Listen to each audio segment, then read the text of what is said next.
Hey y'all, welcome to Detoxicity, a show about progressive masculinity. I'm the show's host and producer, Mike Joseph. If you enjoy what you're hearing on the show, I kindly ask that you smash the subscribe button on whichever platform you're using to listen. Also, please don't hesitate to rate, comment, and recommend. If you have someone in your life that could get something out of the conversations we're having here, tell them about the show. Also, feel free to follow me on social media. I'm DetoxPod Guy on Instagram and Tis Mike Joseph, that is TIS Mike Joseph, on Twitter. You can even email me, detoxpod@gmail.com. Don't hesitate to reach out if you know someone who might be interested in being interviewed on the show, or if you have any other ideas or constructive criticism. Most importantly, I thank you very much for listening. Stay well. My guest for this episode of Detoxicity is Mike Rublin. Mike is a social worker working primarily with Alzheimer's patients. He's a New Jersey guy through and through. He is a member of the LGBTQ community, actually an LGBTQ person of color. And we go through a ton of stuff in the podcast. Mike is a recovering musician, so we talk a lot about that. And I try to give him some nudges to maybe get back into the swing of things as far as playing his instrument. We talk about what it's like to grow up as an LGBTQ person. We talk about practicing what you preach, which is a hard thing to do when you're on the front lines of mental health and self-help and self-care, and you think about your words a lot and you try to make sure that they match your actions. It's a great conversation. Mike is an awesome guy, and Mike also works with a charity called Sound Mind Live, which you should be familiar with if you're a regular listener to this podcast, because we interviewed its founder, Chris Bullard, many episodes ago, and I have shouted out Sound Mind on many episodes of Detoxicity previously. Anyway, without further ado, here's Mike. Hey, this is Mike Rublin. I'm honored to be on the show. I'm a social worker, Alzheimer's social worker to be more specific, and involved in some men's work and to create a more just and equitable society. How did you get involved in that? Actually, by accident. Okay. One of my dearest friends, she worked for a Saki for South Asian Women, which is a nonprofit that helps support survivors of domestic violence, sexual assault, and harassment. And she invited me to a film screening that was being put on from a feminist lens men's group that didn't really have a formal name, and we still don't really. But I went to a screening and just met some wonderful people and had a really intense, great conversation that was very uncomfortable. And that's why I liked it, because people took chances to just get real uncomfy. And it was a wonderful experience in Brooklyn. And ever since then, I've been involved with them. Yeah.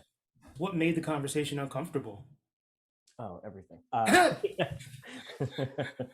The film, I can't remember exactly the name. Great film. It was a documentary that actually followed in real time a couple that had broken up, and the man was controlling, manipulative, and so on. And it was following him, and it's essentially an apology to her.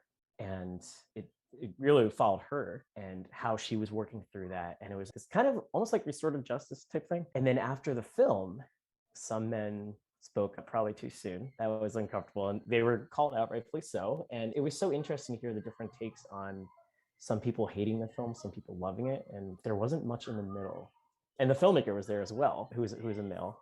Mm-hmm. And it was just a lot of hard truths, a lot about taking up space and how some men were actually doing it at the time. It led to some interesting conversations. There's been, over the course of the year and a half that I've been doing this podcast, there's been quite a bit of conversation. And even before that, in some of the groups that I was in the rooms that I was in, there's a lot of conversation about taking up space, whether it's white folks taking up space that should be given to people of color, straight people taking up space that should be given to queer people, men taking up space that should be given to other genders. What does taking up space and what does the concept of space mean to you? What does that entail? I see it as like pie. I hate to use that cliched analogy, but whatever works, man. But I think in a room, whether it's a physical room or especially with this pandemic, things are virtual. Some people are naturally quiet. Some people aren't.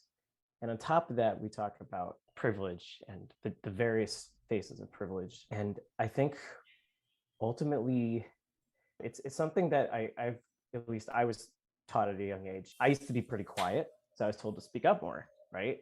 And then I had friends in classrooms who were very quiet, and I felt like the more I talked, as it became less quiet over the years, that I was taking up space. I wasn't giving them the opportunity, just shut the fuck up for a second, and maybe they'll feel more comfortable speaking up.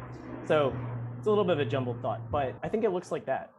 And then when you have, I have male privilege, light skinned, all those things come to mind. So I try to, at least in my own life, as far as I can, to take up less space depending on where I am. And in some rooms, I take up more space because I'm queer, person of color, et cetera, et cetera. And some places that's the deal. So How do you know where the line is? I often wonder that as a queer person of color who sometimes does feel like, and I think I come from a lot of the same, in the respect that you just said that you were a quiet kid that sort of grew to use their voice. I relate to that story quite a bit because I think I've only found my voice within maybe the past 10 or so years. How do you know when you're taking up too much space versus how much of that is your not inhibitions, but maybe introversion or concern about what you're going to say? How do you know where the line is on that? I wish I had a good answer. I think I'm still learning it, to be honest. I mean, does it take somebody to be like, "Yo, Mike, shut the fuck up," or do you self censor yourself? I self-censor, and to be honest, I think I err on the side of caution, if anything. And I can be a talkative person. I'm a social butterfly. It's just one of those things, especially if I had a few drinks, I'll just talk your ear off. And it's something I'm working on, honestly. I think the line is where when I notice and stop and just like reflect for a sec, which is something I'm trying to work on more. Like a pause every few sentences, which people should probably do anyway, and just seem like, is anyone else talking? No? Okay. Maybe I'll just like sit there or like ask someone for their opinion. I think the other cool thing, and one of the, I could just go on and on about how much I love my friends, and a lot of my male friends, I feel like are very in tune, with the way I roll. And they're quick to call me out. It's, we have such a good communicative relationship, a lot of them. Like my best friend, it was his birthday this weekend. And at one point he's just like, "You're talking too much." Like, oh, okay, thanks. But like, I appreciate that because I love that. I want to be told that. I'm like, okay, I need to shut the fuck up for a sec. I'm taking over the conversation. Radical honesty is a wonderful thing Yeah, it's when employed uncomfortable. properly. Yes, yes. But I feel like if people are really about you, if people care about you, if people love you, they're going to tell you things that may be hard truths, but they know that A, you need to hear it and that you'll appreciate it, even if you don't immediately do so. In the long run, it'll be worth having been said. So, where did you grow up? Where are you from? Funny enough, I grew up 20 minutes where I am right now. Oh, wow. So I grew up in Maplewood, New Jersey, and I didn't think I'd ever move back to New Jersey. I've been between California and New York City for 15 years about. I technically was in Brooklyn until I was 7, but yeah, I'm now in Montclair, New Jersey. And so I don't know, hate to say I'm kind of a Jersey kid. How does it feel to be home? I mean, what is it? I love it. I'm a nature person at heart. For me, mental health and nature go hand in hand, at least for me. And the city, I've been in Brooklyn most of the time, and I love it dearly. But I just was not, I think I have like chronic anxiety, undiagnosed, but I'm an anxious person in general, and I don't believe in the idea that some people toss out like, oh, you're going to have the same problems wherever you go. I'm like, that might be true, but I think environment actually does play a factor into how we process things, how we respond to things, our energies, et cetera, et cetera. Some people are just more attuned to it or not. So I'm happy to be here. It's a little bit weird, but I get to say hi to my parents, which is cool. You're right. They're good folks. Growing up, was your quietness due to anything other than being a quiet person? Was there anxiety with regards to the way you looked or your sexual orientation or anything like that growing up? Yeah, there was a number.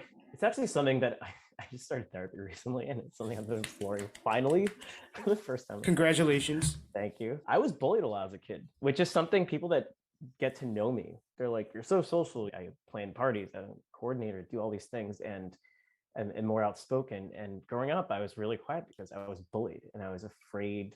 I was terrified of saying something considered stupid or that'll get me more bullied. It was mostly verbal, tons of physical in middle school, unfortunately, which was slightly traumatic. Yeah, I just figured they're gonna do it anyway, but like the more I just keep quiet, the less that might happen to me, you know. And I was very depressed. I had a great childhood, I think overall, but the years that I was bullied were really hard, really hard. And I think it's stuff that still, I thought I kind of processed it, and it still comes up here and there, you know. I think it manifests in like a fear of rejection and wanting more social acceptance. And it's something that I just started processing in like the past few weeks, actually, really digging in deep and doing that work. So was the bullying, do you think the bullying was geared towards anything specific, or was it just, yes, here's a quiet kid, or here's the, whatever? I think it was funny enough. Part of it, I think, is I was a really short kid, and yes, I was quiet and probably pretty awkward socially. I think it didn't help. Well, when I was in middle school, I was sent to a private school because I have like a slight learning disability that affected, I needed to be in a smaller classroom and have more attention and yada, yada, yada. And I went, and there's a lot of wealthy conservative white kids. And I felt like I was one of the few brown people in the school. I was short, I was quiet, and I was just an easy target. And maybe it's something now they'd realize like, oh, that was kind of, and I didn't identify as queer at the time, but I guess people said, you're so gay. You don't even know it yet. I was like, okay, cool. So it was a combination of those things. So yeah, I think nowadays these people might be like, yo, like, damn, I was like racist back then, or I was, whatever, or bigoted. And I don't know if they've done that work. I've kind of moved on, but yeah, I think that's where a lot of it stemmed from. On one hand, I think about kids, and in some cases they don't know better. In some cases they're projecting. How much of bullying do you think just involves, for lack of a better term, bad parenting? Like,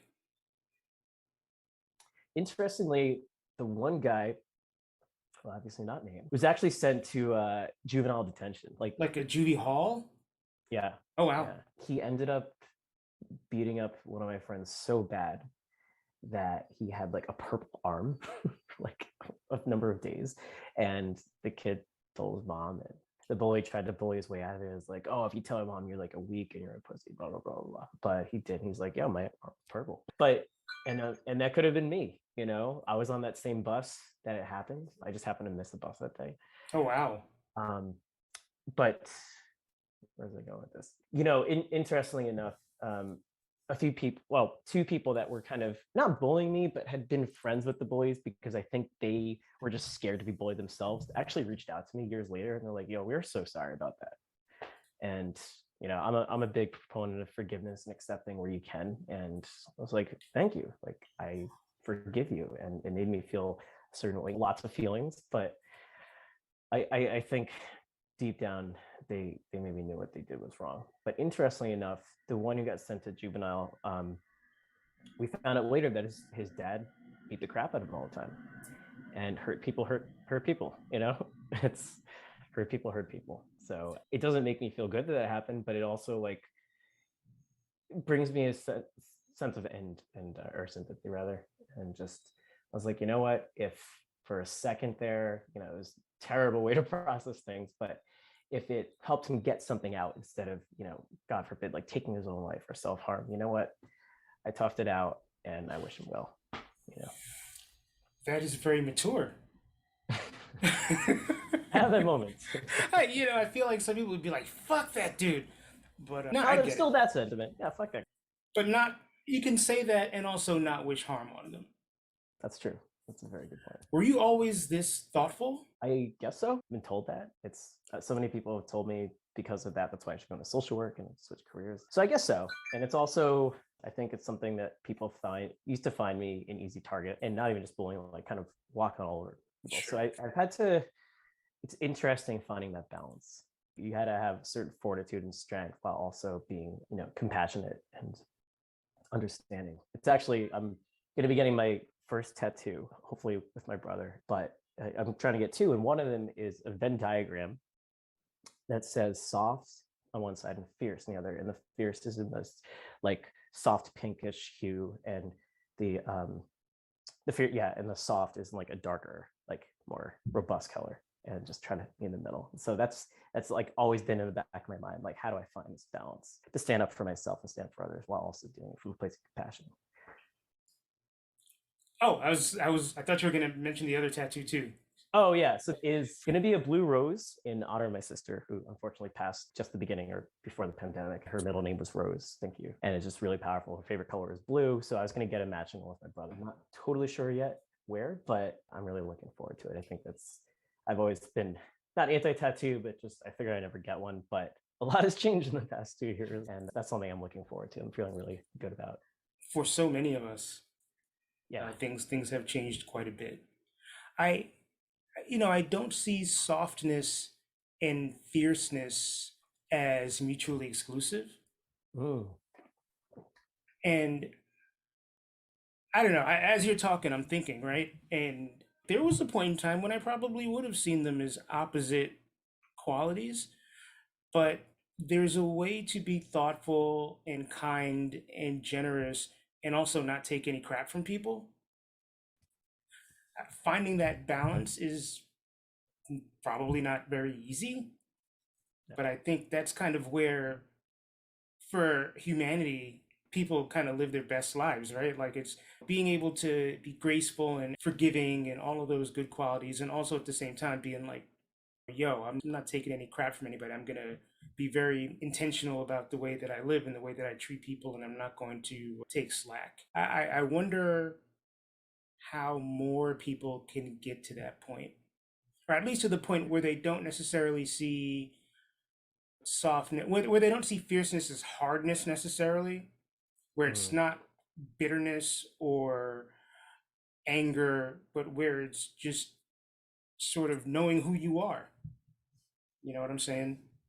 Right. And I think there's something to be said where, yeah, it's such a good point you bring up, because I believe that wholeheartedly. I think that people that haven't done a certain amount of work, men in particular, they don't necessarily see it. Maybe deep down, but it's not something they'll openly acknowledge, because that is seen as weak. And I highly suggest, if you can, there's so many groups out there doing the work, and the men's group that I'm in helps me to engage that part of myself better. And it's actually, we were doing a lot of actions and some political stuff for a while, but now we're just focused. It's almost like a support group. Actually, it's just, we call it men supporting men. It used to be men uprooting patriarchy, but it's just, we don't want to rely on the emotional labor of the women in our lives. A lot of them are in relationships and serious relationships, and we're there for each other, and we like have some hard convos. And I think that's helping to engage that part of myself and helping with that balance in general. That's awesome. And I have so many follow-up questions as a result of that. Do you think that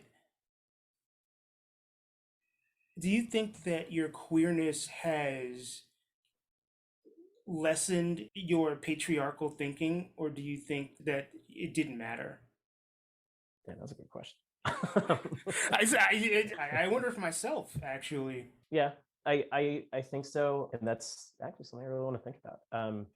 I believe so, because when I was growing up, it's something I used to hide, or that like I wasn't fully sure of.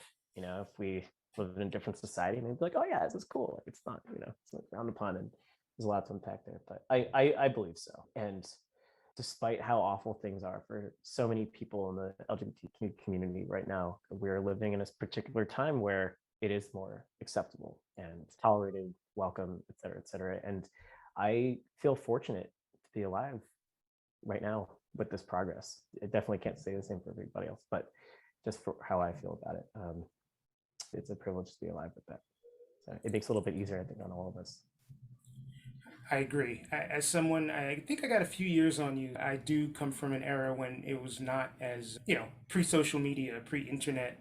There wasn't as much strength in numbers. as there is now. But also, how does that inform the men's work that you do? Because assuming all orientations are welcome and it's an honesty, openness based forum, how does that affect things, or does it affect things when it comes to relating situations from one to another, or discussing toxic masculinity or patriarchy, or however you want to term it? Does that come into play at all? Not so much. It depends on the size of the group and who's there. Most of the men in this group identify as straight, cis men. And so for me, it's just not something that's come up much. And I think part of that is also just because I've been focused on a lot of other things, or a lot of other characteristics, and we've been involved very politically with, obviously, since Trump.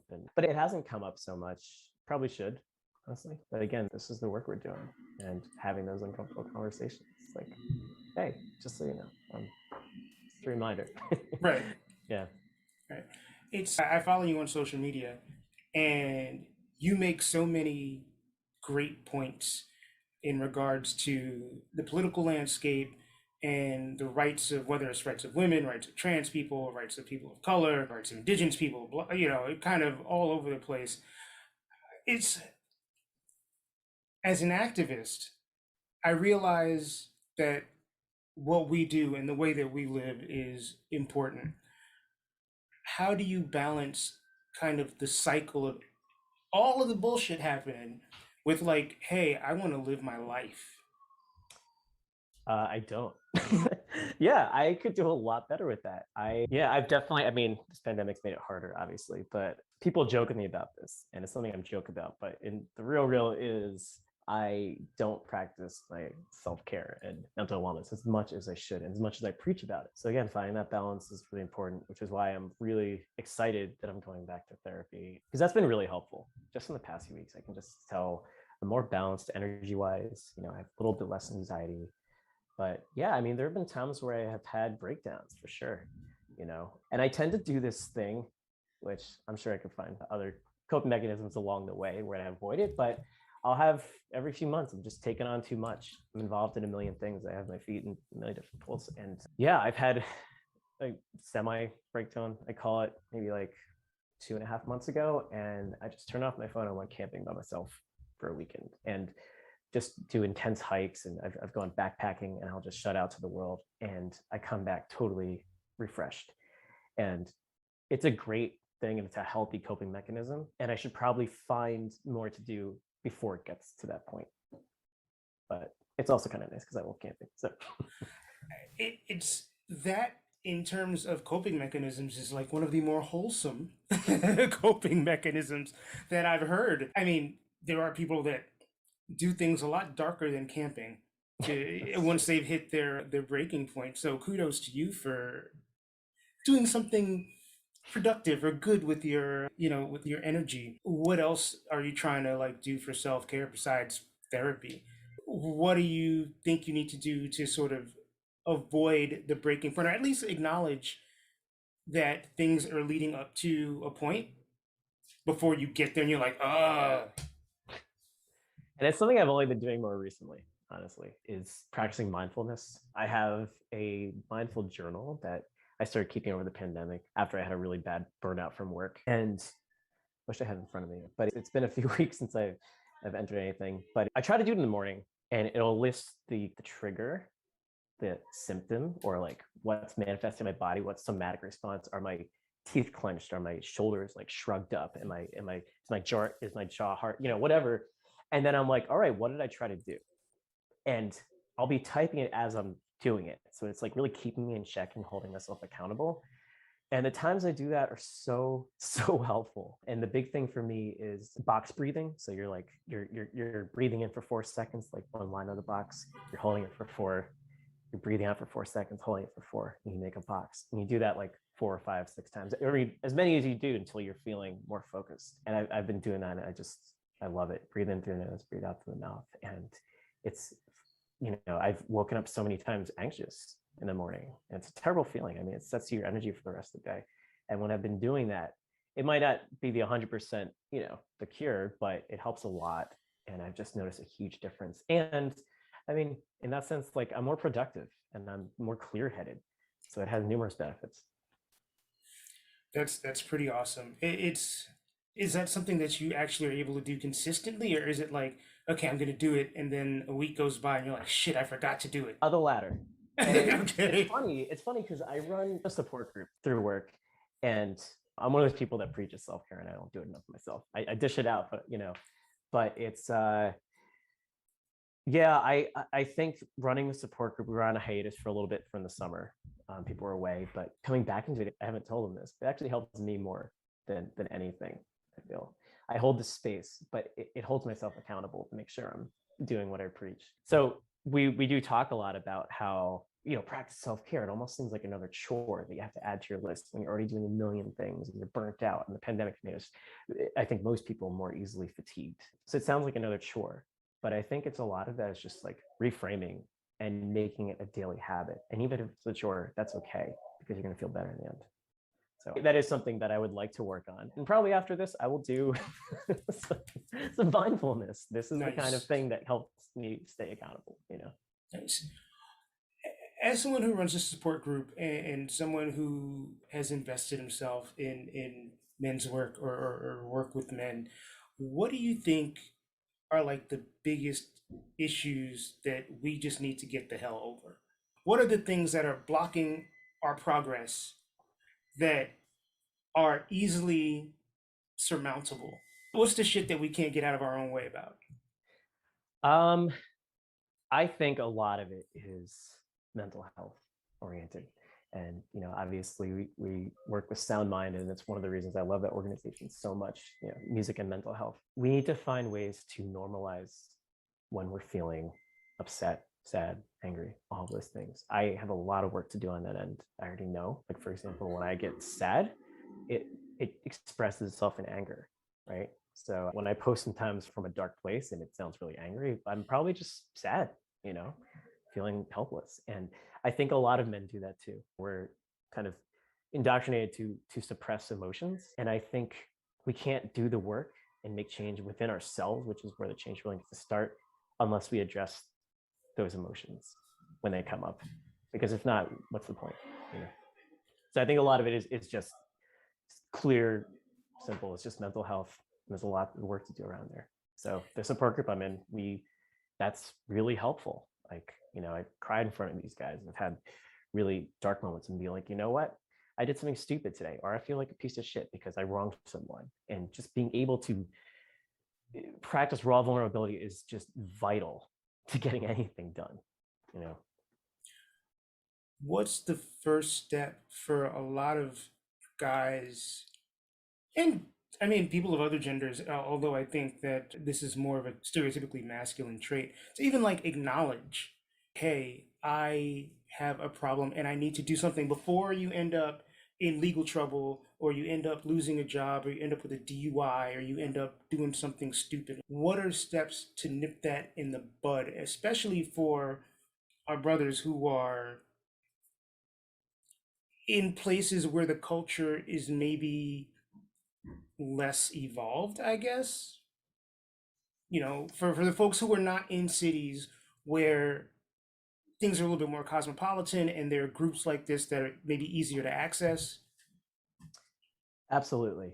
And that's kind of the quandary, right? Because how do you reach those people? Like, I'm in this group and we're very tight knit, but I think part of it is there needs to be more groups like this, or just more networks. It can be on Facebook, whatever the case may be, and to reach out to this. Maybe actually changing the language, or like when I say patriarchy in my stories, a lot of my followers get it. They're like, yeah, figure. But if I want to reach men that don't really understand it, they hear patriarchy, they're like, oh, this is some feminist bullshit, blah, blah, blah. So I would actually I'm sure you've seen it. I would actually alter the language depending on the room I'm trying to address.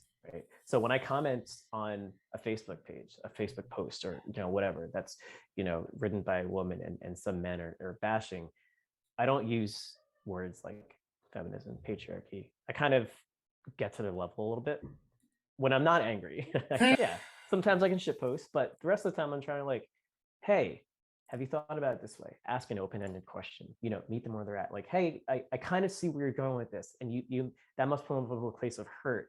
What are you really trying to, like those hard conversations, and they're hard. It's I don't know, all fucking annoying, but and some of those, they just tune out, and others, I had a really good conversation on like a comment back and forth. And they actually added me as a friend and messaged me like, hey man, thanks for, shining some light on this. I haven't think about that. It's like, cool dude, I think I said cool bro. He said like, he uses a lot of bros. Cool, bro. I had to bro him back. You got to meet people where they're at. Exactly. Nothing wrong with throwing a bro in every now and then. I overuse that word. Do you really? Yeah, usually I line them. Like, oh, cool, bro. There's nothing wrong with that. Another interesting kind of doing the work question. Do you feel, as someone who does do the work, that you have to set a standard for yourself? I guess it's related to, what do they call it? Imposter syndrome, kind of. Mm-hmm. Do you ever fuck up and you're like, shit, what kind of example am I setting? What am I doing? Like, I feel like a fraud. We'll put it this way, all the fucking time. Yeah, that is a hard thing, and I kind of so much to unpack there, but I tend to set myself to a high standard and can get down to myself when I do that. And that's part of my own work, to adjust the work I'm doing. That is something I could really improve on, honestly. And I think I have, but it's to also be like, look, you're normal. Like, apologize, take up less space, do you got to do. People are accept your apology or not, just try to do better. And I think that's something we have to constantly tell ourselves, because if we're not uncomfortable, if we're not fucking up, we're not learning, we're not growing. Like, what's the expression? Like, change is messy, or else it wouldn't be change. Right. Right. I've talked to quite a few people who call themselves coaches or are therapists or, deal in men's work. And one thing that frustrated me in the early going was a lot of the people I spoke to kind of coming from a place of hierarchy, where they're like, I'm enlightened, I'm a lama, I'm a yogi, or whatever it is, almost putting themselves in a position where they're like some kind of guru. And that just always makes me uncomfortable, because I'm like, those are the people that fuck up the most, it feels like. And I think just as a human being, it's easier to relate to somebody who is like, yo, I'm dealing with this shit just like you are. I'm just trying to maybe show you a way to deal with it that might be different or better than the way you're dealing with it, or not dealing with it at all right now. Like, it's coming from a place of wanting to help, as opposed to being like, I'm gonna write the book on all this and you're going to have to follow me. Right. Absolutely. And it's interesting because I feel like there's so many, social media accounts like A Call to Men or Justin Baldoni, I don't know if you know, and that do it really well. And you can tell they're good at apologizing there, but they have a big following. And I'm sure they get a lot of calling out when they need to be called out. And I'm sure, what you show on your social media is usually not so much what's going on deep down. I'm sure they're hurting when these things happen. It's very uncomfortable for them. And then when they sign off, they're like, oh my God.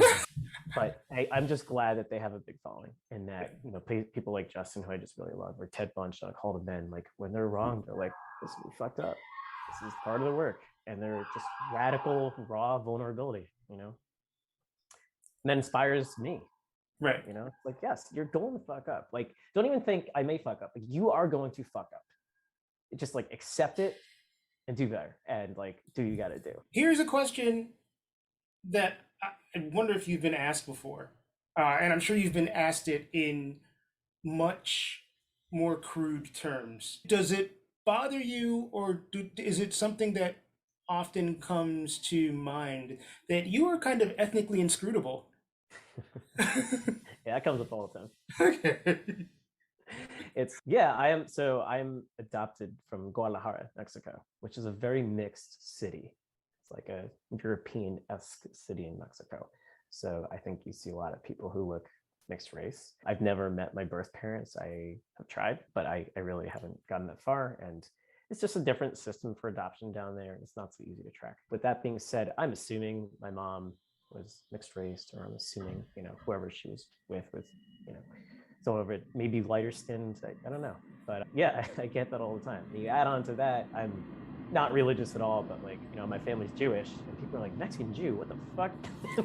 I mean, the assumption is that, or my assumption is that they exist and not something you see on a regular basis. But Yeah. did you have a bar mitzvah? I did. Wow. Oh man, yeah, that's got to be an interesting thing to kind of contend with, because you must like people must be like, so what are you? Oh yeah, all the time. And interestingly enough, so I've worked in the service industry for years, kitchen, mostly front of house, but I felt a sense of shame in a way when they realized, like especially kitchen staff realized I didn't speak full Spanish, as I say Spanish, and like I had one guy like, you don't speak Spanish, like you're a disgrace. I was like, damn, and it's one of those internalized things that stuck with me, and I've like forced myself to start, taking Spanish lessons online again because of that, and now I'm just happy I'm doing it, but yeah, I do get a lot like, what are you? Or like people just start talking to me in Spanish. And I'm like, oh fuck, here we go again. Like I know some curse words because I mean, every if you live in the tri-state area, everyone knows how to speak a little bit of Spanish. And coño and all that shit is that's the first stuff you learn. Yep. And when I was living in California, I mean, everyone speaks Spanish. Right. Yeah, so you've been in the hotbeds for bilingual living. Yeah. In the US. Yeah, exactly. What's the next step for you? Like, what do you see as kind of the next level up in the evolution? Ooh, damn, that's a good question. I will say this: I had a lot of ideas before the pandemic. The pandemic has just been like, I'm just getting by day. I think like a lot of us are. I have a sense that I'm going to enter politics now that I'm in Montclair, and it feels much more manageable. I mean, there's definitely a lot of like small town gossip for real, but it seems much more manageable. I've been dipping my feet in Montclair Mutual Aid and a number of Montclair. I'm on the board for the Montclair Gateway to Aging program, so senior services, and slowly becoming more like public health oriented and just taking on all these projects, maybe doing a little too much, but I'm starting to get my name out there. I might be working on the campaign for this person who's going for council that I actually do a community gardening project with. So it's just, I guess, long story short, what I'm getting at is I will probably end up in politics whether I want to or not. What is okay? I was going to say, what's the end game for that?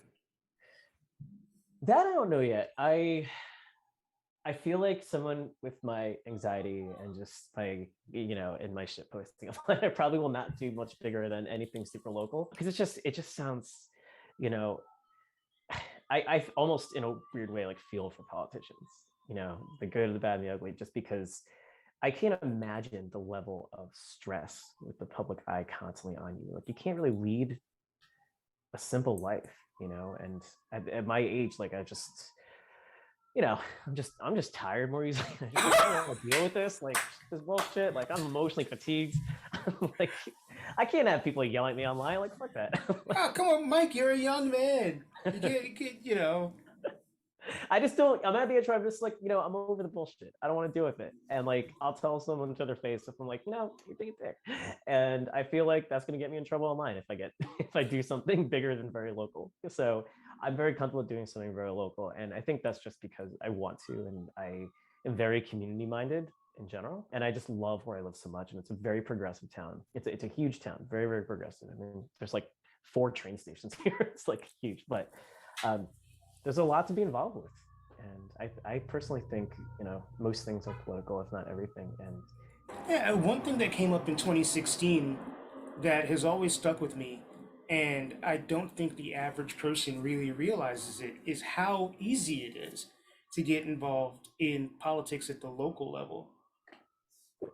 Absolutely. And I think this pandemic, and honestly, probably the Trump presidency, has helped people who were never involved politically, people that didn't vote. And so much has occurred, so much divisiveness over the past few years that I think they're like, yeah, this was actually really easy. Like I can exercise my right to have an opinion and change things. And it's the curse and the blessing of like all these evils over the past few years. People are feeling, I think, more inspired and empowered to do something, get off the chair. And, it affects us all right now.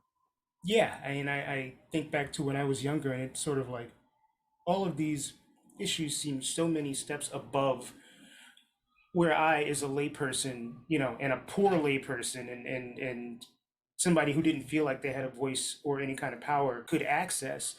And, again, like post, mostly post 2016, but even in the years leading up to that, I would say in like the post Michael Brown, Trayvon, post 2013, 2014, it's been like, oh, like my being is politicized.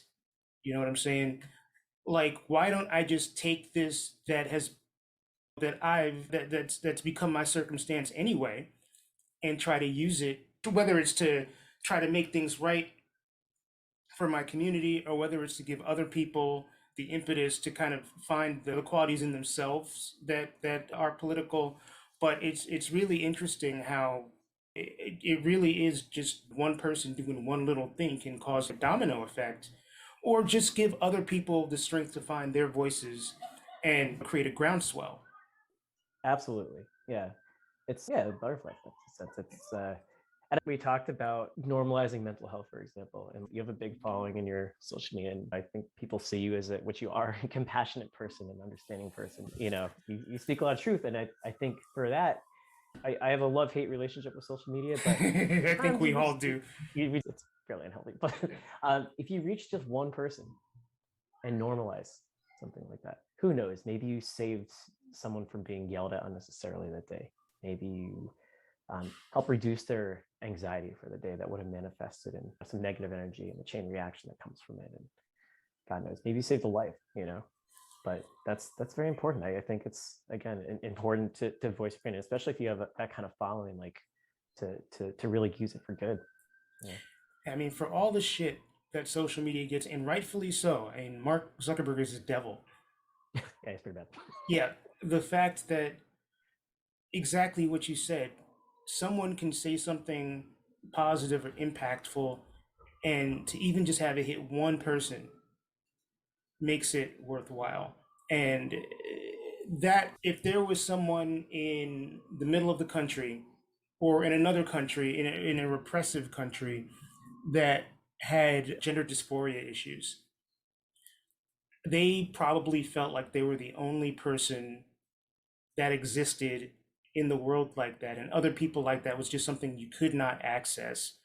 Whereas now you can go on Twitter and there are trans, non-binary, agender, dysphoric people all over the place. It's so easy to access, and it's as simple as saying there's strength in numbers. So you see all of these, whether it's people on the queer spectrum, on the gender spectrum, people with alternative relationship structures, all that stuff is groundswelling because the internet has sort of democratized all of these things and made it easier to access. So if you're in Utah or Kansas or Missouri or Russia, you're not sitting there like, oh my God, I'm the squarest peg in the roundest hole and there's nobody out there like me. Now it's like, oh, there's an army.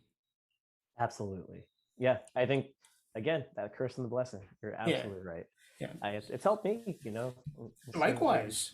Yeah. It's helped me quite a bit. Yeah, I mean, for all the bad that exists in the internet, on the World Wide Web, there's definitely good to be gained from it as well. 100%. Agreed. Yeah. So jump into SoundMind. What was the impetus for you getting involved with it? We work pretty closely with NAMI, National Alliance of Mental Illness, and I have gone to support groups when I was essentially a caregiver for my sister. She had some profound mental health conditions that ultimately led to her passing, and I needed support. And I've on top of that, SoundMind is focused on music and mental health and destigmatizing mental health through the power of music, because music is universal, right? As you know, Indeed. preaching the choir. And I am obsessed with music, and I'm a former musician. I'm a piano player for 18, 20 years, and that was my outlet growing up. So when I heard about it, I was like, okay, this is the most perfect organization like ever. Okay, I'm gonna do that. I had helped with some event a while ago. My friend Louisa had referred me to like, hey, see if you can volunteer this one day, and the rest is history. So They do such great stuff. Yeah. Such wonderful stuff. Great. Give a Great. shout out to Chris, who is, as we record this, is in Nashville right now, being a rock star. And I'm watching all of the Wax Owl's IG stories and looking at Chris being goofy, and I'm like, oh, he's having a blast down there. I'm sure he is. That's Indeed. wonderful. Why'd you give up the piano, or why'd you stop playing? Interesting. Like, definitely focus on other things in life. Also, piano is real fucking expensive. Yeah, I mean, most instruments are, but piano, and it's not that cool to just kind of lug around. You can take a guitar anywhere you want. I had a really nice keyboard, and someone spilled beer on it, and it just slowly faded away. It just slowly got destroyed. There was like an octave that didn't work, and I was still performing with it, and I was like, I can't solo on this high octave. It was just super awkward. Man. So it's something that I told myself I'd do last winter and just invest in the keyboard, because it is such a good stress release, like really keeps me in tune, that I want to do this winter. I just want to get a keyboard and just do it. Piano that I grew up with at my folks' house. So when I'm there, I'll jam out on the piano, or if I've had a few drinks and there's one at a bar, I might jump on. So Nice. I'm not totally done, and people start requesting stupid shit like play piano. Oh man. Well, I gotta see drunk Mike play the piano. I'll get into it. That's what I like to hear. I want passionate piano playing. Oh yeah. I get real into it. Right I was at Montclair Jazz Fest yesterday. Wonderful occasion. Like 5 stages, and the whole time I was like, oh man, this is like giving me such a I want to go back to music vibe. Right. Do you get FOMO? Is when you see people on stage, are you just like itching to be like? Yeah, the itch is real. It's my brother is like a pretty well-known musician in the band American Authors, and every now and then I see a concert, and he did like the sweetest thing. I love him so much. We're like really close. He knows I was having some FOMO, and he played a show in California. I had a bunch of friends and family come out too, and I was kind of backstage, chilling, and all of a sudden he's like, and by the way, welcome Mike Rublin, everybody. And I was like, wait, what the fuck? He just threw it on me. He's like, get your ass up here. And next thing I know, I was singing with him, and on some famous song that we're playing, and it made my heart so joyful. And it's just why he is, I always make fun of him and joke around, but he's just one of the truest, sweetest human beings you'll ever meet. Like, he was just so full of compassion, and it was just, I knew that he made my day. It was a wonderful time. So that's awesome. I don't know if there was anything that you wanted to talk about that we didn't cover. I will say this. Interestingly enough, when my sister passed, right, beautiful story is that she passed, which is obviously a big part of my life right now. So many friends, came out, and especially, the women were very supportive and endearing. A lot of men in my life that hadn't spoken to a while, and maybe were, threw out the bro word a lot, and we're kind of give you the bro hug. Yeah, we're just so full of compassion and so vulnerable and so supportive, and it actually made me closer with them than ever before. And I'm a firm believer, everything in life is a curse and a blessing, and that was one of maybe her departing gifts, and it's just so beautiful. So I just, if you can't tell, I love my friends dearly. Everybody give it up for Mike. I appreciate talking to somebody who is trying to walk the talk, and Mike is definitely trying to do that. If you want to follow him on social media, hit him up on Instagram. His Instagram handle is avictoryrose. That is avictoryrose, and he's got one of the better Instagrams out there. So make sure you give him a follow. And I want to again bring up Sound Mind Live, particularly with the benefit concert coming up on October 21st, which presuming that you are listening to this live, is just about a week from now. This show is called Unheard Mentality. It is taking place at Brooklyn Bowl, so if you're local to New York City, go online and get a ticket. There will be performances by multiple Grammy winner Fantastic Negrito, as well as Langhorne Slim. Once again, it is a mental health benefit show coming during Mental Health Awareness Month. Recently, it was Mental Health Awareness Week. So make sure that you check that out. And real quick, I just want to say that I fully support the trans community. There's been a lot of conversation lately about the trans community in light of Dave Chappelle's special recently on Netflix, and there's been some fallout from that. And I, up until now, was a huge Dave Chappelle fan. I think he's incredibly funny. Still think he's very funny and a sage in a lot of ways. But just because someone is a sage in some ways doesn't mean they're not completely ass backwards in some other ways. And given the fact that the LGBTQ community, particularly trans people, are very targeted right now, and all you got to do is look online at the amount of people, trans people, who are being killed, who are being harassed, who are being thrown out of schools, thrown out of their homes. Um, to make light of these people's situation is, I think, just sort of irresponsible. And I canceled my Netflix subscription, not to virtue signal, but I guess that's what I'm doing. And I really think we need to look at the accountability that we hold the people that we admire to, and we need to call them out when they're wrong. And Dave Chappelle, you got to do better. So, just again to say that I'm fully in support of the trans community. Even as a cisgendered man, I don't know what it's like to feel like you were born in the wrong gender, but I can certainly empathize. And, I understand what it's like to not feel like yourself from being in the closet as a person, as a queer person for such a long time. So just know that I stand with you and I support you. Thanks again for listening to this episode. We really hope that you stick around and listen to future episodes or past episodes if you feel so inclined. You can obviously listen to Detoxicity on the podcast platform of your choosing.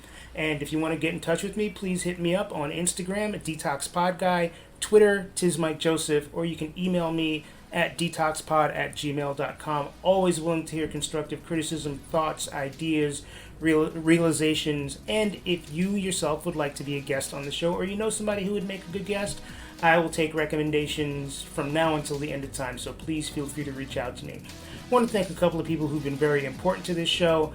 Calvin Williams composed the music that you hear at the beginning and end of every episode. Jacob Block composed the logo, or created the logo, for the show. And I want to give a special shout out to Andrew Grossman and Jeff Giles for providing inspiration for me to come up with this idea and bring it to fruition. Once again, thank you all for listening. I really, really appreciate it, and take care of yourselves. Peace.